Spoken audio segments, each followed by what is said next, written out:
paramedics rush to save the child's life, but they are stopped by a policeman who decides to show his power by beating and arresting them on the spot. How will this shocking drama end? Watch until the end to find out the whole truth. Subscribe and write in the comments where you are watching us from. The wail of the sirens had long faded into the background, drowned out by the silence of the empty road and the intense concentration of Michael and Jasmine. They had received an urgent call, a young girl, no more than 7, struggling to breathe due to a severe respiratory attack. Every second counted, and both paramedics knew it. They had rushed to the location in their ambulance, hearts pounding, minds focused only on reaching the hospital in time. Yet, as they sped along the dimly lit road, with only the occasional streetlight piercing through the darkness, disaster struck. It started with a jolt, a slight shudder that Michael felt through the steering wheel. He furrowed his brow, his grip tightening as he glanced at the dashboard. The vehicle lurched again, and this time it didn't recover. The engine sputtered and died, leaving them stranded on the roadside.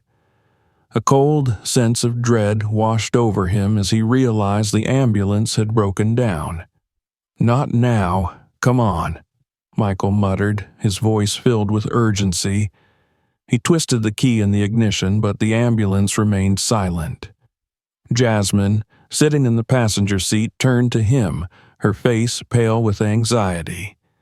"What's happening?" she asked, her voice barely a whisper. Her gaze moved to the small figure lying on the stretcher behind them. The little girl's chest rose and fell rapidly, her breath shallow and labored. Michael slammed his hand against the steering wheel in frustration. "I don't know. It just died." He glanced over at Jasmine, his mind racing. "We don't have time to wait for a backup." Jasmine's eyes widened, and she nodded, quickly understanding the gravity of the situation. "So, what do we do?"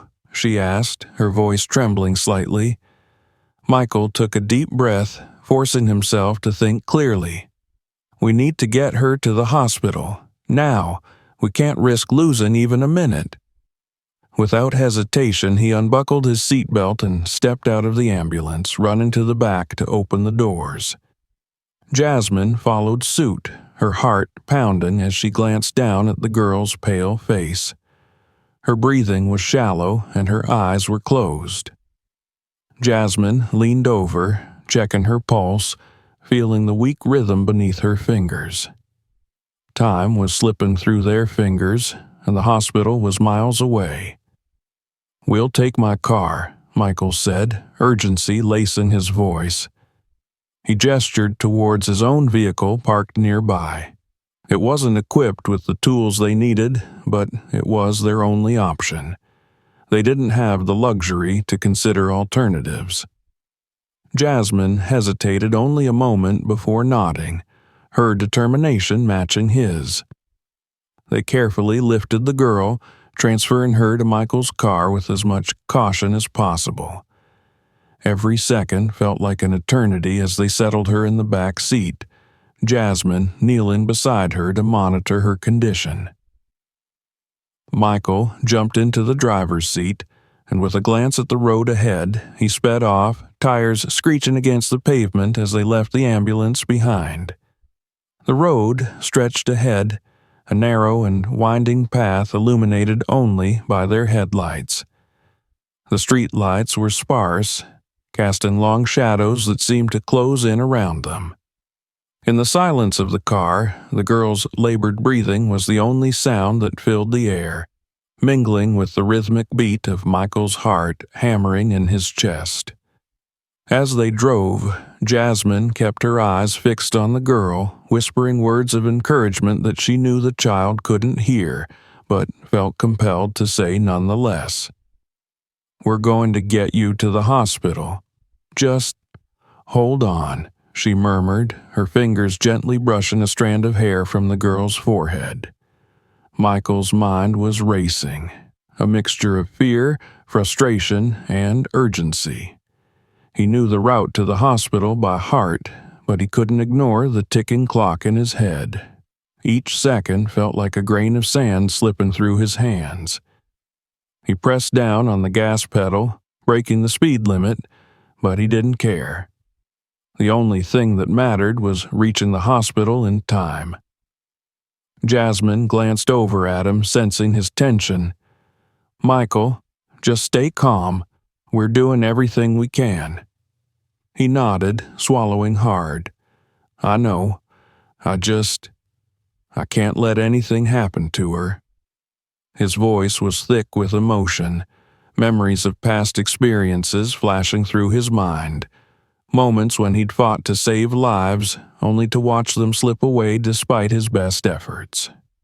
For a moment, his thoughts drifted to why he had chosen this path. Growing up, he had always been driven by a desire to help others, to be the one people could rely on in moments of crisis. He had seen too many tragedies, too many situations where life had hung by a thread, and he had vowed to be the one to make a difference. Yet, here he was, fighting against the clock, against the odds, in a car unequipped for the task but filled with all the determination he could muster. The road seemed endless, each twist and turn adding to the weight on his shoulders. He glanced over at Jasmine, who was murmuring softly to the girl, her expression fierce and focused. Jasmine had her own reasons for becoming a paramedic, reasons she rarely discussed, but which Michael knew were deeply personal. He had seen the determination in her eyes, the fire that drove her to work harder, to fight for every life in her care. She had faced her own battles, her own moments of prejudice and struggle, but she had never let them break her. She was stronger than anyone he knew. The silence in the car grew heavy, each of them lost in their own thoughts, their own memories of past struggles and victories. The urgency of the situation weighed on them, but it was also a reminder of why they did what they did. They had chosen this path not for the recognition, not for the accolades, but for the chance to make a difference, to be the hands that held on to life when it teetered on the edge. As the hospital loomed closer on the horizon, Michael felt a spark of hope flicker within him. They were almost there. He pressed down on the gas, willing the car to move faster, to defy the limits of time and space. But just as relief began to wash over him, the flash of red and blue lights appeared in the rearview mirror. His heart sank as he realized they were being pulled over. No, not now," he muttered, his hands gripping the steering wheel. Jasmine turned, her eyes widening as she saw the police car behind them. "Michael, we can't stop. We don't have time." Michael's mind raced, torn between his duty and the urgency of their situation. He knew the consequences of ignoring a police order, but the thought of stopping, of losing precious minutes, was unbearable. "Hold on," he said, his voice tight with frustration. He pulled over, hoping against hope that the officer would understand, would see the desperation in their eyes and let them go. As the police car came to a stop behind them, Michael felt his pulse quicken. He glanced back at Jasmine, who was watching him with a mixture of fear and determination. They had come this far. They couldn't give up now. As Michael's car came to a halt on the side of the road, he fought to keep his composure, forcing himself to breathe deeply.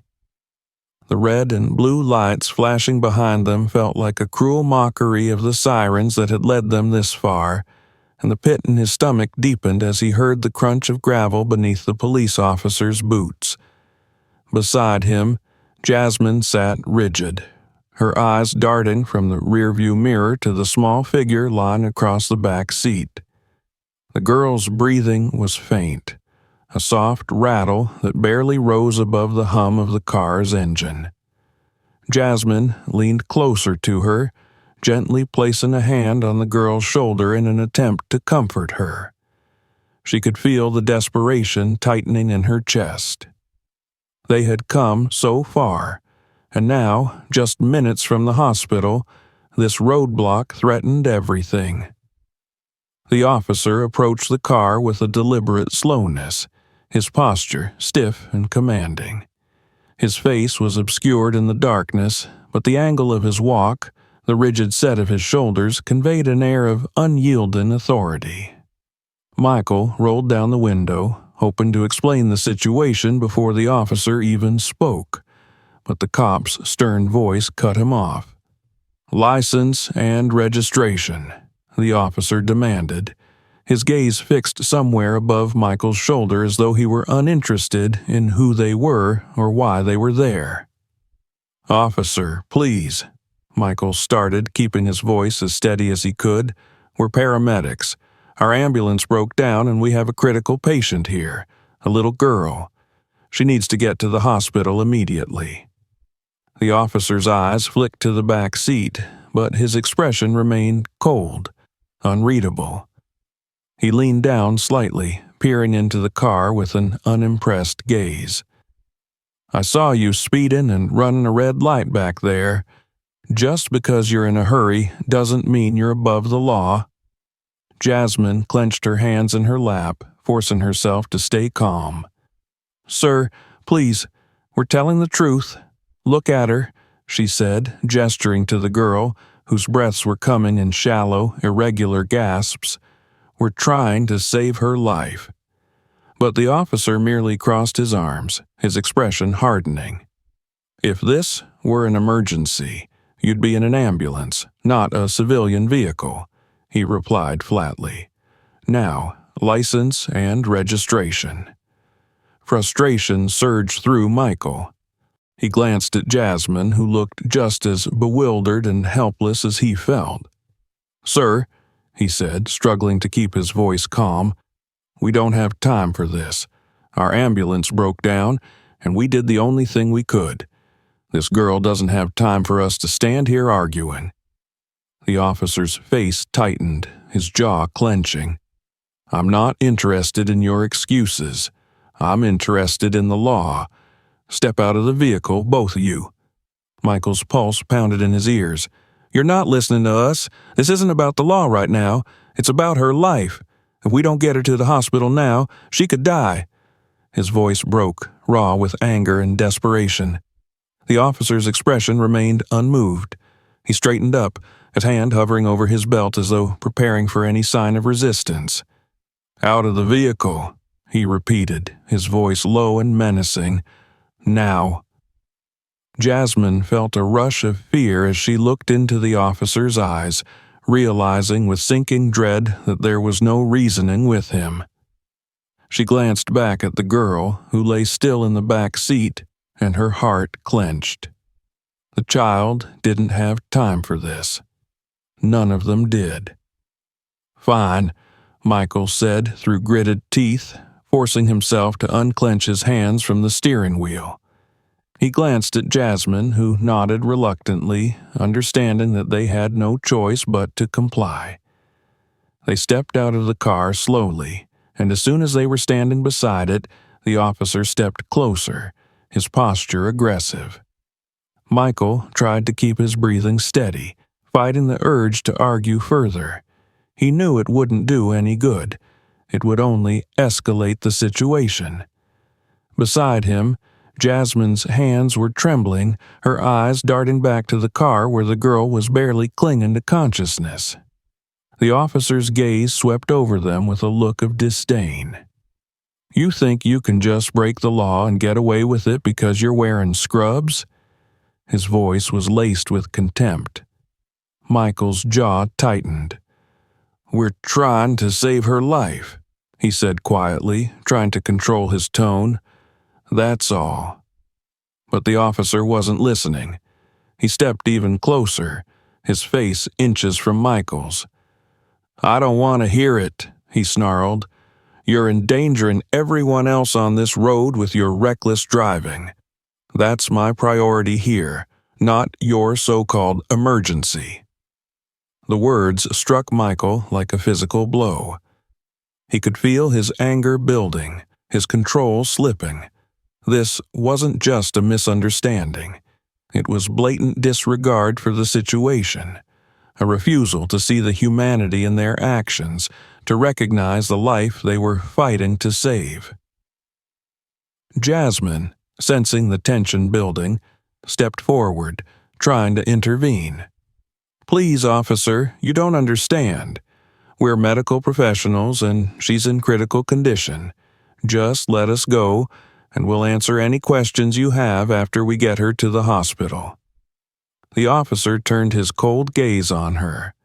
"I don't need to understand anything other than the fact that you broke the law. Now step back." Before either of them could react, he reached out and grabbed Michael's arm, yanking him to the side.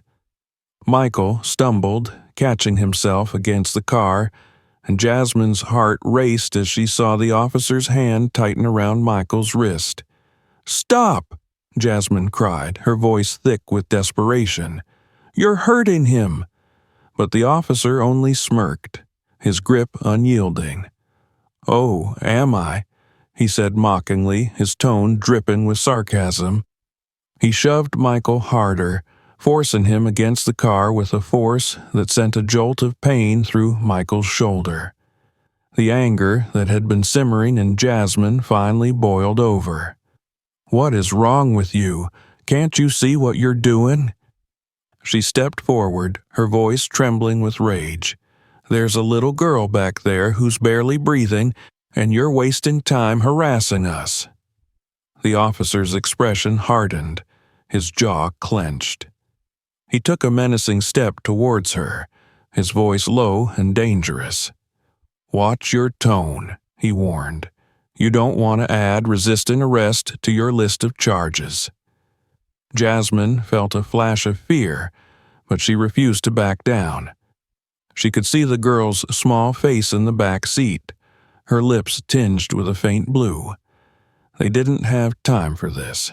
Every second they wasted was a second closer to losing her. Michael, still pinned against the car, looked at the officer, his voice strained but resolute. "Please, just let us go. We'll explain everything once we get her to the hospital." The officer didn't respond. Instead, he grabbed Michael's arm and twisted it behind his back, pushing him harder against the car. Michael winced in pain, but he didn't resist. He knew that fighting back would only make things worse. A few cars had begun to slow down, drivers peering out their windows with expressions of confusion and concern. Some of them were pulling out their phones, recording the scene unfolding before them. Jasmine noticed, and for a brief moment, she felt a glimmer of hope. Maybe someone would see what was happening and intervene.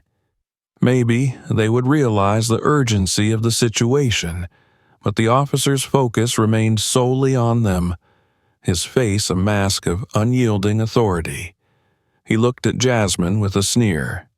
"You too think you're above the law. You think your job makes you special? I don't care who you are or what excuse you have. The law applies to everyone." Jasmine's hands clenched at her sides, her mind racing. She thought of the little girl's family who had entrusted them with her care, believing that they would get her to safety. She thought of all the times she had faced situations like this, situations where she had been judged and underestimated because of who she was. But she had never felt as helpless as she did now, standing here, watching precious seconds slip away. The officer pulled Michael's other arm back, securing him in handcuffs. "You're under arrest for reckless driving and resisting a police officer," he said coldly, his voice devoid of any empathy. Jasmine's heart sank as she watched Michael being pushed towards the police car. The girl's breathing was growing weaker, and the hospital was still miles away. She felt a surge of anger, a fierce need to protect the life that was slipping away before her eyes. But as she opened her mouth to plead with the officer one last time, he turned to her with a glare that stopped her in her tracks. "Don't even think about it," he warned, "or you'll be next." Jasmine swallowed, the words dying on her lips. She watched as the officer walked Michael to the police car, her mind racing with fear and desperation. She knew that if they didn't reach the hospital soon, there was a very real chance that the girl wouldn't survive. As the officer returned to his own car, Jasmine felt the weight of hopelessness settle over her. She looked back at the little girl, her heart breaking as she watched the life slipping away from her. The crowd of bystanders had grown, and she could hear murmurs of confusion and outrage as people began to realize what was happening. But in that moment, standing alone on the side of the road with Michael in the back of the police car and the little girl fighting for her life, Jasmine felt a resolve harden within her. She would not let this be the end. She would not let this officer's prejudice and cruelty rob this child of her chance to live. Somehow she would find a way to make him see the cost of his actions. She would make him understand that the life of a little girl was worth more than his need to assert authority. But for now, all she could do was wait, helpless as the seconds ticked by and hope continued to fade. Jasmine watched, horror-stricken, as the officer roughly shoved Michael into the back of the police car, slamming the door shut. She could barely breathe, watching as the officer turned his cold gaze back toward her. Inside Michael's car, the little girl lay unconscious, her shallow breaths coming in uneven gasps. Jasmine knew they were running out of time. Each second they stood there arguing with this officer was a second closer to losing her. Without thinking, Jasmine took a step toward the car, her eyes locked on the girl. "Please," she whispered, her voice breaking. "Please, let me stay with her. She needs help." The officer's eyes narrowed, his face hardening as he crossed his arms over his chest. "Stay back," he said flatly, his tone as cold as steel. "You're not going anywhere near that car until I say so." Jasmine's hands balled into fists at her sides. Anger, fear, and desperation twisted within her, making it almost impossible to keep her voice steady. "You don't understand. She's dying in there. We're paramedics, not criminals. Just let us take her to the hospital. You can follow us if you want, but don't let her die here." The officer's face didn't so much as flinch. His expression was unreadable, almost like he was bored by her pleas. "I said, stay back," he repeated, his voice a slow, menacing drawl. "And I suggest you keep that mouth of yours shut if you don't want to be next." Jasmine swallowed hard, her heart hammering in her chest. She could feel herself trembling with the effort to stay calm. For the first time in her career, she felt completely and utterly helpless. She had been trained to save lives, to step into emergencies with confidence. But here, under the unyielding authority of this officer, she felt powerless. The crowd of onlookers had begun to grow, with several people standing by their cars, phones held up as they recorded the unfolding scene. Jasmine caught sight of their faces, a mix of confusion and outrage. She could hear murmurs and whispers passing through the crowd as people started to realize what was happening. Jasmine turned her gaze back to the police car, where Michael sat with his hands cuffed behind his back, his face pressed against the window. She could see the frustration and fear in his eyes as he met her gaze. The two of them had faced countless emergencies together, but this was different. This wasn't a medical emergency that could be solved with skill and training. This was something much darker, something that couldn't be fixed with reason or compassion. The officer took a step toward her, his expression darkening as he seemed to pick up on the growing tension among the bystanders. "Are you done yet?" he sneered, his voice dripping with disdain. "Because if you keep pushing, I'll make sure you regret it." Jasmine's fear gave way to a surge of anger. She couldn't let this man keep them from doing their job, from saving that child's life. She took a deep breath, summoning every ounce of courage she had. "Listen to me," she said, her voice steady. "That girl is dying. If you don't let us go, her blood will be on your hands." For a brief moment, the officer's mask of indifference slipped, replaced by a flash of irritation. He stepped closer to her, his voice a low, dangerous growl. "Is that a threat?" Jasmine's breath caught in her throat as she saw the anger in his eyes, but she refused to back down. "No, it's a fact. You can stand here and play power games all you want, but that won't change the fact that she's dying." The officer's hand moved toward his belt, his fingers hovering over his baton. Jasmine tensed, preparing for the worst. The crowd murmured louder, sensing the escalation, and a few more people pulled out their phones, filming every second of the interaction. Just then, a woman in the crowd called out, her voice strong and clear. "Let her go. She's just trying to help that little girl." Another voice chimed in. "Yeah, man. She's a paramedic. What are you doing?" The officer's face flushed with anger, and he turned toward the crowd, his hand still gripping his baton. "Everyone back off. This is a police matter." The murmurs grew louder, and Jasmine could see a few people stepping closer, their faces filled with indignation. One man, standing near the front of the crowd, shook his head, his voice filled with disbelief. "This isn't right. Let them help the kid." The officer's jaw tightened as he looked back at Jasmine, his eyes filled with fury.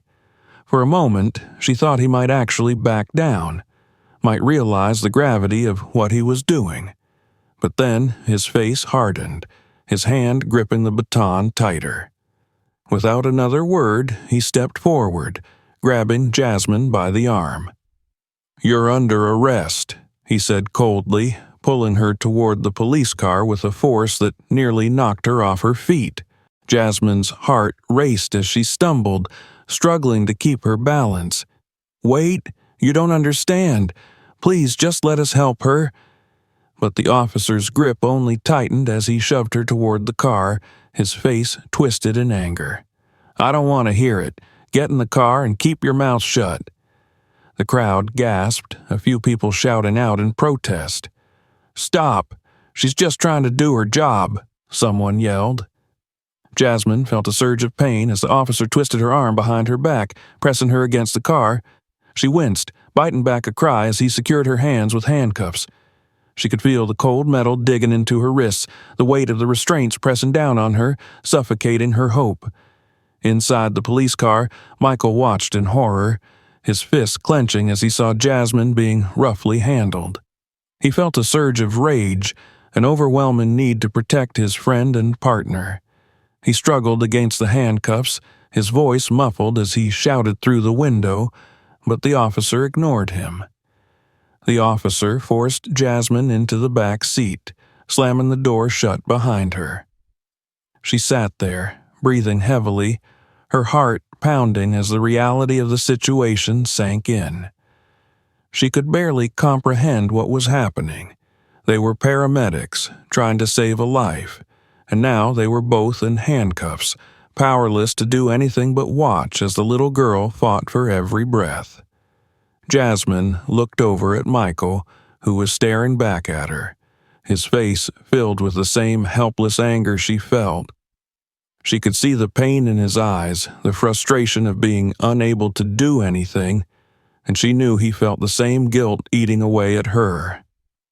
They had made a promise to protect those in need, to never give up, but now they were trapped, held back by the very person who should have been helping them. The officer returned to the front of the car, ignoring the crowd of onlookers who continued to record, their voices filled with outrage and disbelief. Jasmine could hear them shouting, pleading with the officer to let them go, to let them do their job, but he ignored them, his face set in an unyielding expression of authority.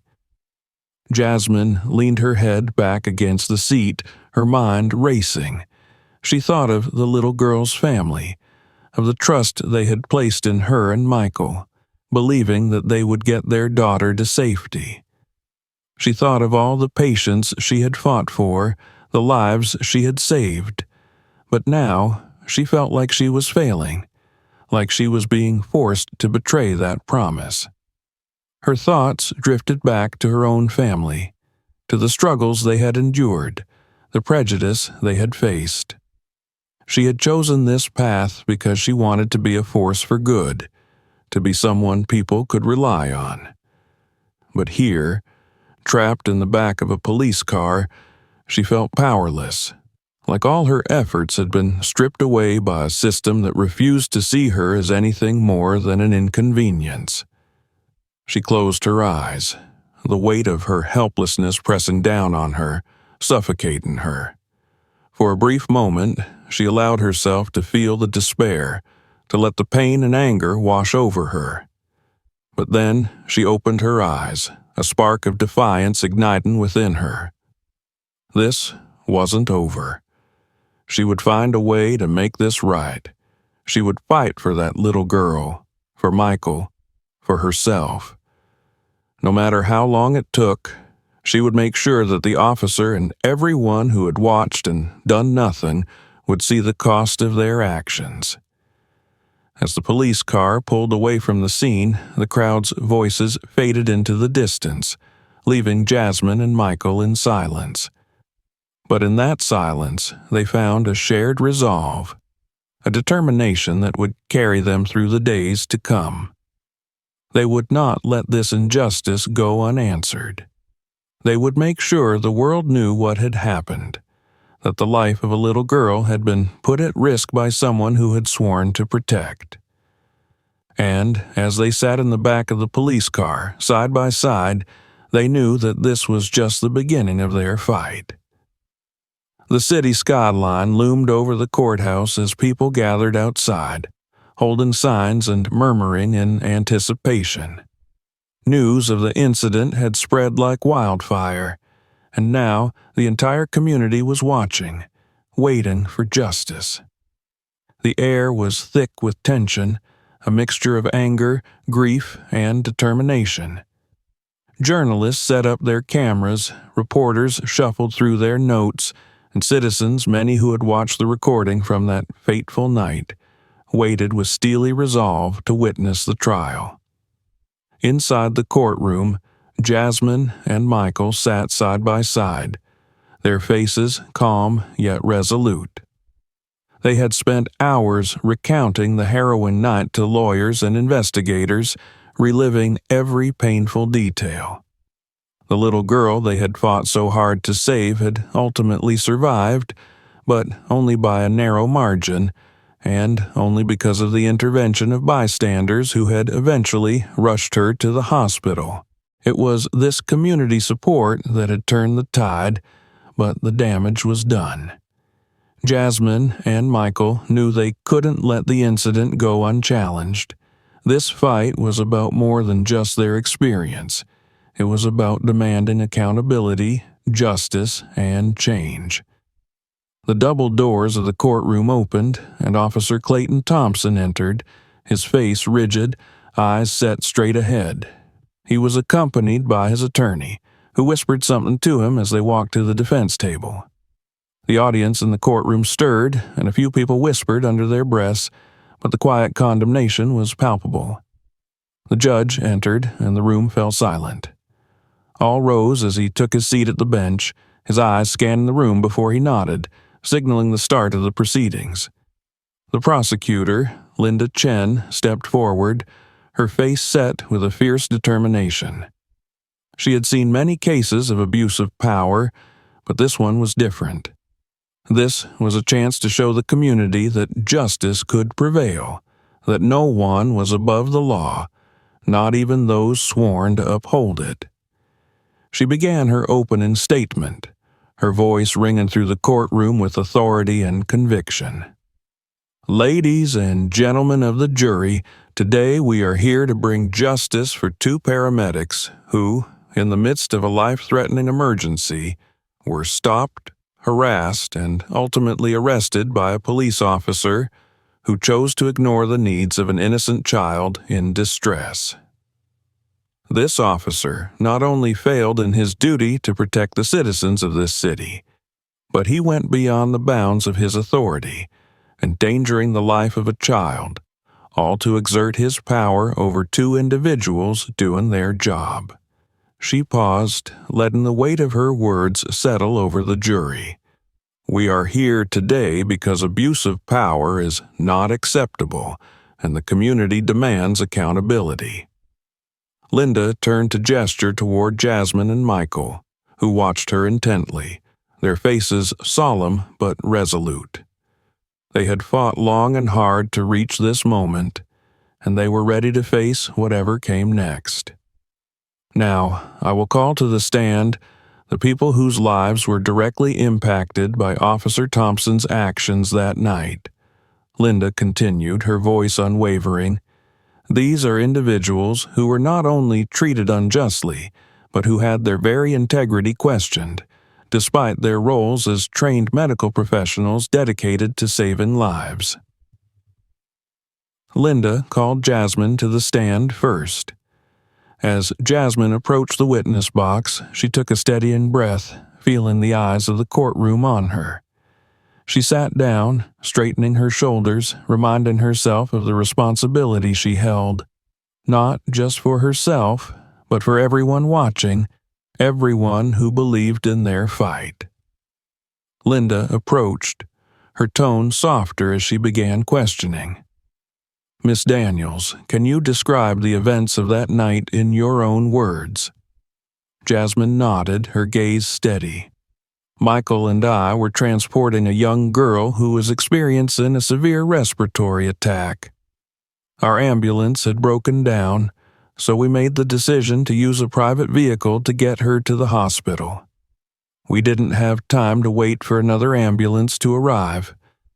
She was struggling to breathe, and every minute counted.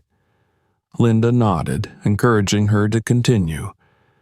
And then what happened? Jasmine swallowed, feeling a flash of the fear and helplessness from that night. We were stopped by Officer Thompson. We tried to explain the situation to tell him that the little girl needed immediate medical care, but he wouldn't listen. He accused us of breaking the law, refused to let us proceed, and eventually detained both of us. The jury members leaned forward, their expressions a mixture of disbelief and outrage as they listened to her recount the officer's actions. Linda's voice took on a more somber tone. And what was the outcome of this delay? Jasmine's eyes flickered with pain. The little girl nearly lost her life. She barely made it to the hospital in time, and that's only because bystanders eventually intervened and got her there after we were detained. Linda let a heavy silence hang in the room before nodding. Thank you, Miss Daniels. She looked toward the jury. Ladies and gentlemen, I want you to remember that these paramedics, acting out of duty and compassion, had their hands tied by an officer who chose power over humanity. The defense attorney, Jeff Harmon, stood and approached Jasmine, his expression calculating. Miss Daniels, isn't it true that Officer Thompson had no way of verifying your story that night? Jasmine met his gaze, her voice steady. I understand that, but any trained officer should recognize an emergency when they see one. We were in scrubs, clearly identified as paramedics, and the child's distress was obvious. Jeff smiled tightly. So, in your opinion, you believe the officer should have taken you at your word. Jasmine held her ground. Yes, we were transporting a critically ill child. He had an obligation to put her needs first, as any reasonable officer would have. Linda called Michael to the stand next. He recounted the incident with the same clarity and resolve as Jasmine, describing his frustration, his attempts to reason with the officer, and the sheer helplessness he felt as they were both detained. The prosecutor continued her case, calling on witnesses from the crowd who had recorded the interaction, each of them expressing their shock at what they had seen. Videos were played for the jury, showing the officer's aggressive behavior, the desperate pleas of Jasmine and Michael, and the anger of the bystanders. The defense attorney, however, tried to portray Officer Thompson as someone merely doing his job, trying to maintain order. He painted a picture of a misunderstood officer who felt threatened by the urgency of the situation and was just trying to follow protocol. Finally, Officer Thompson himself took the stand, his face impassive as he answered his attorney's questions. "I was doing my duty," he insisted, his tone flat. "There were too many incidents of people impersonating officials. I had no way of knowing if they were telling the truth." Linda's cross-examination, however, cut through his words. "Officer Thompson, did you hear the pleas of a woman in distress that night? Did you recognize the urgency in her voice?" Thompson's jaw clenched. "I don't take threats from civilians lightly. I was trying to control a situation." Linda's gaze hardened. "And in controlling the situation, you endangered a child's life, Officer Thompson. Do you understand that?" Thompson's face flushed, but he said nothing, his silence more damning than any words he could have spoken. Linda gave her closing argument, her voice ringing with conviction. "Today, we've heard from individuals who dedicate their lives to protecting and saving others. We've seen evidence that Officer Thompson put his pride above the life of a child, that he chose power over compassion, and that he failed in his duty to protect. I urge you to deliver a verdict that shows our community will not tolerate abuse of power, that we will not allow those who fail to protect us to escape justice." Jeff, the defense attorney, countered with a softer approach, appealing to the jury to consider the stress and pressure on law enforcement, to see Thompson as a man just trying to do his job. But the weight of evidence against Thompson was clear, and the jury's faces remained impassive as he concluded. After deliberating, the jury returned, their faces resolute as they filed back into the courtroom. The foreperson stood, clearing her throat as the courtroom held its breath. "In the case of Officer Clayton Thompson, we find the defendant guilty on all charges: assault, obstruction of medical services, and abuse of power." A murmur of relief and approval spread through the room. Jasmine felt a weight lift from her shoulders as she looked over at Michael, who gave her a small, relieved smile. Justice had been served, but the journey was far from over. The fight for accountability, for compassion, and for systemic change was only beginning. As Thompson was led away in handcuffs, Jasmine looked out over the crowd, seeing faces filled with relief, with anger, with a renewed sense of hope. This was more than just a victory in court. It was a victory for every person who had felt helpless, every person who had been silenced. It was a testament to the strength of the community, to their determination to demand better. Outside, the sun shone brightly as Jasmine and Michael stepped onto the courthouse steps, greeted by applause and cheers. They stood together, their faces lifted toward the sky, a sense of peace and resolution settling over them. They had fought for justice, and though the scars of that night would remain, they had found something stronger in its place: resilience, unity, and the unbreakable resolve to continue their fight for a world where compassion and justice prevailed. Thank you for watching this video to the end. Subscribe to the channel so you don't miss new episodes. Also, check out our other videos. Click the bell to stay up to date with updates and share your thoughts in the comments. Thanks for your support, and see you in the next video.